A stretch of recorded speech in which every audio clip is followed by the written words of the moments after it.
What's going on, everyone? This is Michael Stewart-Isaacs. And this is Shemekka Ebony. And this is your next edition of Sunday Stacks. Yes, Sunday Stacks. Back again. We are at it. This is going to be a wonderful episode. We're excited. We're definitely always proud to thank our sponsors consistently. QuickBooks. QuickBooks Taxes are ready to make sure that all of you all are prepared for this season. So definitely check out the QuickBooks. Get your books in order. Put yourself in a position where you are a winner and you can be victorious here with QuickBooks. So definitely check the links in the bio. Entrepreganda's official partner with QuickBooks, and we're excited as always to always share that and their sponsorship for the Sunday Stacks. So also we want to give Miss Shemekka a chance to talk about what she has going on. Peace and blessings, everyone. I am grateful this week that we want to definitely, while we are celebrating this month of love and light, I want to lift up a great gift idea for your friends and family, for the stranger you see every day walking down the street, and that is my book, While I'm Getting Naked and Sanctuary Life. These reflective journals are here to help empower you to be the better version of yourself without feeling ashamed, but being naked and being before God to transform into what our Creator has ordained for us to walk in here on earth. So definitely check that out at Shemekka.com, and we want to be here to support you. And always we'll make sure all of those links are in the description. And as we're looking to celebrate the wonderful Shemekka Ebony, I definitely want to add on that we are looking forward to the potential of what we're building with the community to really engage her. We're getting ready to gear up the I Am Brilliant tour. We're making sure that her books are front and center in these pitches, and we're excited about what we're doing with her message over the next months or two. You know, it's Black History Month, and it's also Women's History Month in March. So yes, we definitely want to tap in. Definitely lift up if you are in or around Charlotte, North Carolina. February 24th, we will be bringing the Shemekka Mobile to Charlotte. We'll have the books on hand, but it is the Heart of a Businesswoman panel led by a brilliant woman that has just moved to the Charlotte community and looking to really network and build community. I'm bringing the resources in the Shemekka Mobile. We're going to talk. We have a panel. We have a shopping experience. So come get your signed copy February 24th in Charlotte. And I'll be there as always supporting my lovely wife and what she does to save the world. But just importantly, just being a role model and being an example of inspiration for so many people, particularly women who are out here who have a story in them, who have things that they're overcoming. But these books and these tools that Shemekka has invented, I consider her not an innovator, but an inventor, because she found a way to take something, an old medium such as a book, but she found a new inventive way to speak to a new audience in such a poetic way to really help us all find our way. And even as a man, I found my way through reading my wife's work. She kept it from me as she was developing it. And when I was able to read it, it uplifted me so much. So I always want to shout you out. And as always, you are... Oh, thank you, my love.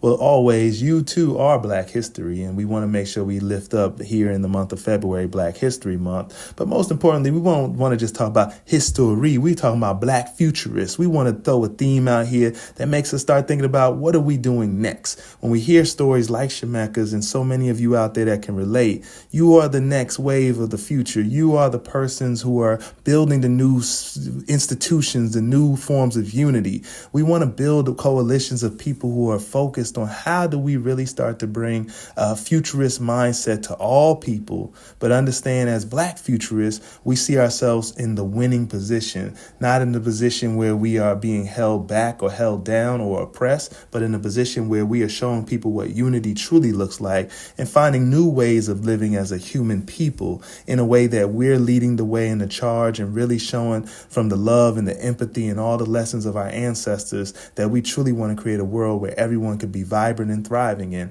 And of course, being brilliant. Absolutely. I love it. So when we look at what is ahead and how we think about through the lens of our work in Black futurism, I see this great opportunity for us to just imagine future, no matter, what your skin identity is, what ethnic group you come from. We have our history, we have our awareness of what has happened, and we have had this opportunity to be information carriers of the legacy and knowing our history, reminders. And I, have had the pleasure and honor of being engaged with people that are thinking ahead, because sometimes we could be in so much pain and hurt of what has happened to us that we didn't give ourselves a chance to imagine what would life be without this pain. What would community look like without this judgment or racism or identity or the rejection of wherever we find ourselves?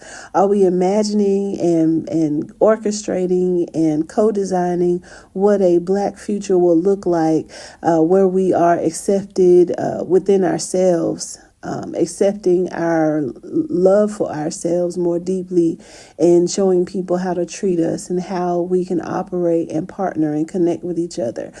We got to look for those blueprints. We got to look for those thought leaders. And I'm grateful to be in that audience of them and being a part of structuring how we think ahead while healing from where we've been, where our ancestors has been, releasing of the pain of the judgment and using that energy to imagine what it's going to feel like and what the smells will be in the air. Like, what will we experience fully in our full bodies if we felt that we were in a place that we were operating and accepted and embracing our full selves in the future?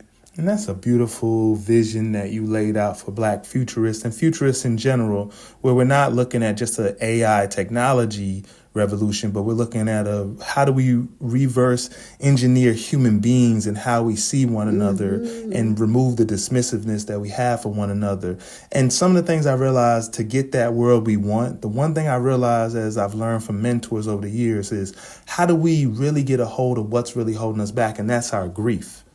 Every human culture, so I call myself Mosaic, which is a name that I had years ago, that I was building a brand that was structured around the thought process of unity of cultures and how we all take from one another and build from one another. And we should find blessings in all of that and how we're able to house different thought processes and different ways of living, different foods we cook, and we're able to cross-channel and share all of that. But then I look at the world and we look at things such as colonization and certain mindsets that someone is superior over someone being inferior. And when I look at this, it left a wake of grief among so many people that's undealt with. There are people went to their graves hurting, and we have to choose in a futurist world, a Black futurist world, where everyone is protected, where everyone is safe, and we're building a world with our technologies and our ability to communicate across visual channels to see one another, to not have these delusions and lies that have been told who we think someone is across the world from us, when we can now communicate and see one another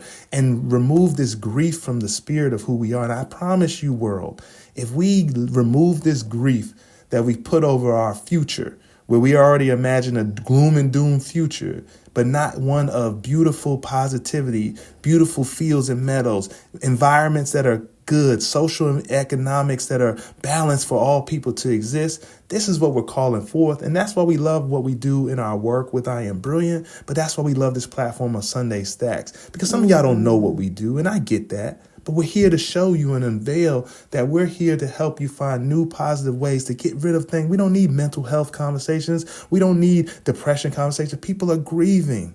Grief is the source of all these things that can make you lose your mind, that can make you feel like you're in a deep, dark hole for the loss of a loved one. And we have to learn how to deal and re-engineer grief and make it something where we look at positive celebrations of ancestors, learn lessons from past things, and free all these souls in graveyards that feel like we still as a people haven't gotten it yet. And I think we can move into that space. So with that, we're going to transition, because here at Sunday Stacks, we want to bring you the word. We want to bring you a revelation. And Shemekka is somebody that always brings that to us. But I want to ask the question, what is the power of the words we choose? And when we think about Sunday Stacks, we talk about FCC, family, community, company. What is the power of the words we choose? So put some, your thoughts in the comments.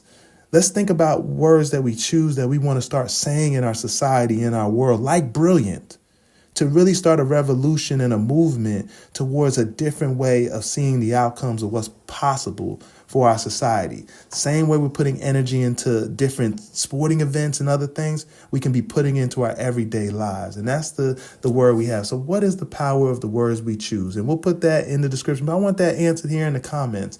And Shemekka, let me ask you, do you have something to share with the people in regards to the power of the words we choose and how we express ourselves? I heard you want to share something with us. Oh, yeah, I think, what came to mind when we think about grief and the power, the example that we were talking about earlier to this point is about, if life and death is in the power of our tongue, we're able to speak blessings and or curses among people, individuals, even in some cases, larger bodies.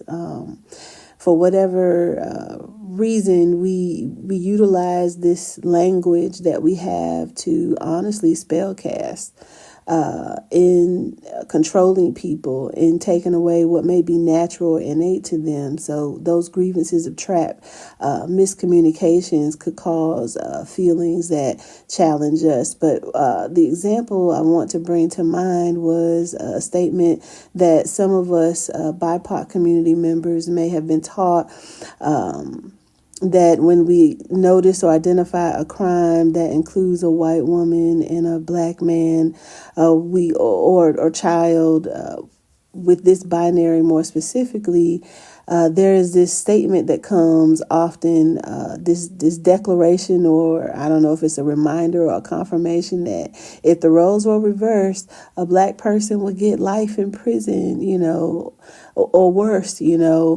when it comes to the judicial system. And if, I kind of push back with a new perspective most recently when thinking about this. If life and death is in our tongue and we want to think about a black future that we don't feel threatened in this way anymore, what language, what can we declare and decree? What can we exercise our faith in imagining a better turnout or better version for us instead of locking us to this current consistency with the spell binding of our language and declaration of death and negative outcomes for our culture? Because when we use the word if, then we're wondering, we are discovering, we are looking into a future or outcome that doesn't exist. So how are we exercising our power in creating a future that we want to live in? I love that. And I think that reminds me, and I always bring this up as a motivational speaker when I'm doing my speeches. I talk about what we've done in our mind. I always think about the Run DMC song where they go, bad meaning bad, but bad meaning good. Not bad meaning bad, but bad meaning good. Not bad meaning bad, but bad meaning good. Like that reverse engineering of our psyche that we as a culture from our 70s cool and everything we've done, we've learned to idolize negative things as a good thing because it's being highlighted on a camera or so forth. And then when people actually do positive things, that's seen as not as important, or it's not in the context of our religious temples and those things. So it's very interesting the way we think certain outcomes towards our own positivity should be. And I think we've spoken a curse over ourselves that we as a people, and I'm talking about all people here in the U.S. and around the globe. And I think it's the power of the words we choose in any of our tongues, any of our babble across this globe could really free us to a new world. Right now, we know there's a lot of pain and a lot of suffering that we're visually seeing, as well as ignoring on some levels. Ignore. What does that mean? Ignorant. Ignore. That means putting yourself in a state that's been misnomer to be believed it's about someone's intelligence. But no, it's someone's willfulness to not see something. It's someone's willfulness to believe that something is not happening. And we got to go deeper in that in regards to our futurist perspectives, because saying black futurist is not to speak of just black people, but it's to think of a whole world of people who are in a universe with a sun and a cycle-based rotation that somehow with all of that consistency, all that perfection, we as a human body still don't know our destiny. Still don't know who we are called to be in regards to exercising our will, to not be so grief-stricken that we take out our hatred and our anger on other people constantly. And a black futurist, a futurist mindset is a world that is not just of technology and AI and that serving us as another. We cannot not engineer who the human person is. And that's what we're presenting here as a production team, as manifestors here at I Am Brilliant, is we're bringing to the world a new vision of what it can be. And Sunday Stacks is a voice for me and Shemekka to share these thoughts and perspectives. But we want you all to comment in the chat. Definitely talk with us. Tell us your thoughts. Let us know that anything we say here strike a chord with you and really bring you to a new mindset in regards to some of the things you may have been trying to verbalize, but you might have heard me or Shemekka share. Definitely chime in, and we would love to hear your thoughts. And definitely give it a likes and thumbs up and share with a friend so we can keep this conversation going. Shemekka, I would love for you, if you don't mind, because, we want to we ain't necessarily the church, but we the place where people who might have not go to the church anymore still need some spiritual revelation. So with that, I would love for you to grace the people with some revelation you would bless me with by the good brother we call Jesus. Yeah. And I always like to call this the Jesus Said segment. We love to bring it back because we still want people to understand, though you may not want to go to the religious institution, that guy that walked, that man that has now dictated what we call time and dates is Jesus. And Jesus had some things to say, and he put in the red and he put in verses, just like we like our musicians who put their wisdom in verses. But don't ever forget not to go to the original OG that set it all in motion. So Shemekka got something to lay on all of y'all. So that's just my part. Thank you so much for lifting this opportunity. What I want to say is this is a moment. This is my self-reflection. This is my meditation. This is, what I'm, filtering myself with, pouring into me and kind of also sharpening, this is self-regulation work here. But we're going to take us to a little bit of scripture reading here. So this is Mark 12:28-33. And this is a section that is focused on the greatest commandment. So you may see something similar, a story. If it's not Jesus, it's some other story, some great leader that you're connected to, that you're inspired by, that you're going to hear very similar things that'll be thought-provoking and kind of recenters where we are for this week. Now, one of the scribes had come up and heard their debate. Noticing how well Jesus had answered them, he asked him, "Which commandment is the most important of all?" Jesus replied, "This is the red part, y'all. This is the most important. Hear, O Israel, the Lord our God, the Lord is one. Love the Lord your God with all your heart and with all your soul and with all your mind and with all your strength. The second is this, love your neighbor as yourself. No other commandment is greater than these." So that's what I brought. How well are we doing with this? How are we doing with God's two greatest commandments as told by Jesus in red? How well are we doing with this? And the thing that I had this opportunity to deeper dive, and I just encourage you to do too, is that part that says love thy neighbor as thyself. That makes us redirect how we love ourselves. How are we loving on ourselves? How is the working of making sure we focus and maintain and live commandment 1 impacting how we show up for ourselves in commandment 2? Because that is going to be a reflection of how you should treat others. So that's a little bit of my reflection for this week. Whoa. In a few moments, we went back into time with that number one MC we call Jesus the Christ, Right. The number one MC, right? And he just laid some words in regards to just the simple reordering of commandments and allowing for us to understand the importance of loving God, and that in itself invoking such a love within our spirit, that agape love, that love for thy neighbor, that ability to love someone before you even know them, to really let them only not feel fear from you, but feel that overwhelming and abundance of love. I know there are people out there that are afraid to love because they feel people will take advantage of it. But love is the most powerful force that could change even the most wicked heart. And I want you all to just not embrace that, and definitely, go back to that what I call basic instruction before leaving Earth. If you read that into, in what we call an acronym, that's the BIBLE. Again, BIBLE. That's the newest thing. You should check it out. This is like the universal rule book. Everyone might not like everything that's in it, right? But it's something that we'll go and check something in, or we'll reference.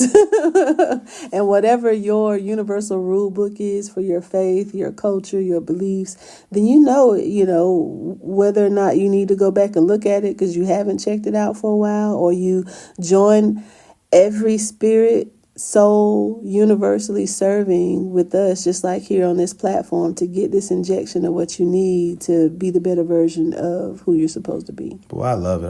And I love, even just as a quick note, I remember the Book of Eli, that powerful movie by that brother Denzel Washington. And it just made you, if you go back and check out that movie, it has such a deep, poignant point of the Bible and those who speak from it having such a power and an effect, but it's not their effect, right? They're reading a script, no different from a powerful actor that might have read some other writer's words to then bring a character to life. But the Bible creates character, and it allows for you to see the errors and the follies of others so you can gain wisdom before your own time.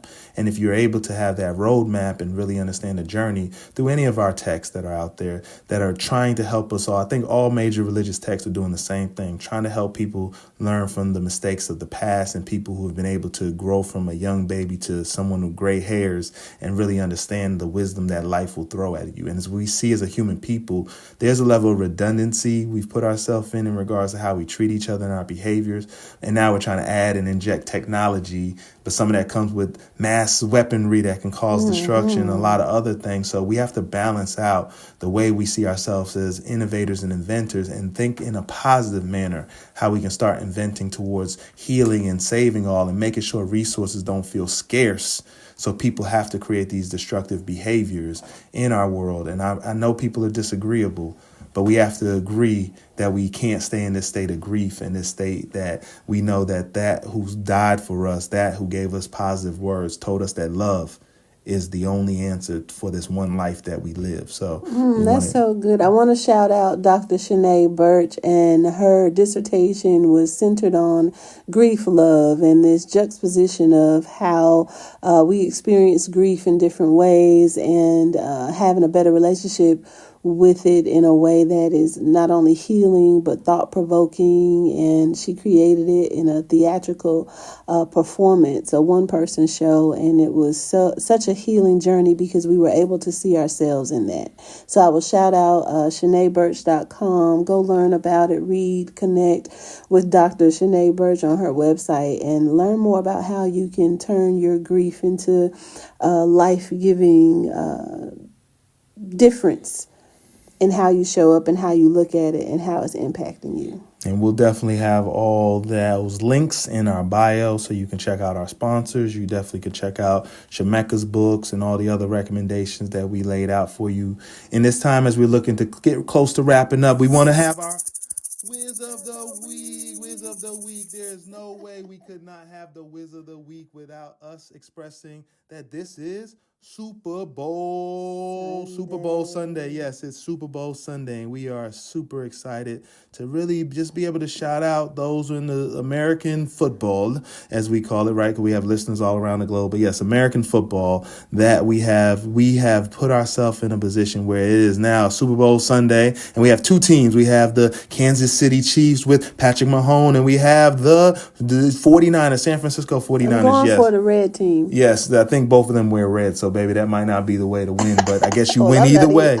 I wonder if the Vegas odds and the sports betting companies actually have that as a choice. I want to go win with the red team. Maybe you win. So yes, but yes, we just want to shout out and make a mention of the Super Bowl. Most importantly, I want to shout out the halftime show. We got your boy Usher. I mean, how amazing is that? This man went on a Vegas residency through the pandemic. So much he had planned. He had a wonderful career, and now he's not only performing in the Super Bowl, but he's about to launch an album, and he's doing it independently with his own record label and having this type of jump. So shout out to that brother as a musician. He is a phenomenal performer, an entrepreneur, and he's showing so many people in a young generation that at any age and throughout the time, you can start young. You can have your way of having to figure out your life as a man and still go through the journey of healing. But at the same time, you can reinvent yourself and come back even stronger. So shout out to that brother Usher. Black history In the making, and also definitely a black futurist. And for everyone out there too, definitely who are enjoying the Super Bowl, like I said, bet wisely.